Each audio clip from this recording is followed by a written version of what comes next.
ഒന്ന് പറഞ്ഞേക്ക്, ഞാൻ പേടിച്ചു പോയെന്ന് പറഞ്ഞേ. ഇത് കേട്ടിട്ടേ ഞാൻ പേടിച്ചു പോയെന്നും കൂടി ഒന്ന് പറഞ്ഞേക്ക്. അദ്ദേഹം പറഞ്ഞു കഴിഞ്ഞാൽ അന്നെങ്കിൽ അവർ കേസെടുക്കട്ടെ. അങ്ങനെ കേസെടുക്കട്ടെ, അല്ലെങ്കിൽ CBIക്ക് വിടട്ടെ. അതിനേക്കാളും വലിയ ഏജൻസി ഇന്ത്യയിലില്ലല്ലോ. CBIക്ക് വിടട്ടെ.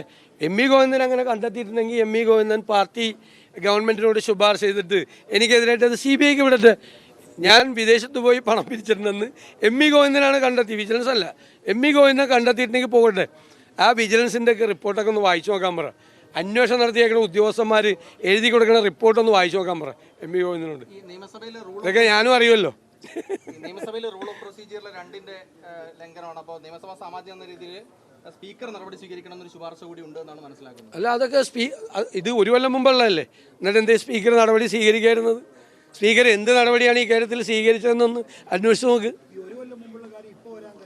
ഇലക്ഷനായില്ലേ, അതൊക്കെ കഴിഞ്ഞിട്ട് ഒരുപാട് നടപടിക്രമങ്ങൾ ആ കേസിൽ നടന്നിട്ടുണ്ട്. ഞാൻ പറയില്ലേ, ഒരു പ്രാവശ്യം ഇത് വളരെ വിശദമായി അന്വേഷിച്ചു. എന്നിട്ട് ഒരു കാരണവശാലും ഇത് നിലനിൽക്കുന്നതല്ല എന്ന് വിജിലൻസ് തന്നെ റിപ്പോർട്ട് കൊടുത്തു. അത് ആഭ്യന്തര വകുപ്പ് അംഗീകരിച്ച് കേസ് ഡ്രോപ്പ് ചെയ്തു. രണ്ടാമത് വീണ്ടും ഒരു പരാതി, അങ്ങനെയാണല്ലോ, പരാതി എഴുതി മേടിച്ചിട്ടാണല്ലോ, പിന്നീട് വീണ്ടും പരാതി എഴുതി മേടിച്ചിട്ട് വീണ്ടും ഒരു അന്വേഷണം നടത്തി.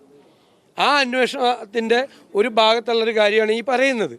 ഇനി വേറെ ഏതെങ്കിലും അല്ല, ഇനി വേറെ ഒരു ഫൈൻഡിങ്, നമ്മൾ ആരും അറിയാത്തൊരു ഫൈൻഡിങ്, ഭയങ്കര കുഴപ്പം പിടിച്ച എന്തെങ്കിലും ഫൈൻഡിങ് ഉണ്ടെങ്കിൽ ME ഗോവിന്ദൻ പറഞ്ഞവരെ CBIക്ക് വിടട്ടെ. CBI അന്വേഷിക്കട്ടെ ഞാൻ FCRI വകുപ്പിൻ്റെ ലംഘനം നടത്തിയിട്ടുണ്ടെന്ന്. ഒന്ന് പറഞ്ഞേക്ക്, ഞാൻ പേടിച്ചു പോയെന്ന് പറഞ്ഞേ. ഇത് കേട്ടിട്ടേ ഞാൻ പേടിച്ചു പോയെന്നും കൂടി ഒന്ന് പറഞ്ഞേക്ക്.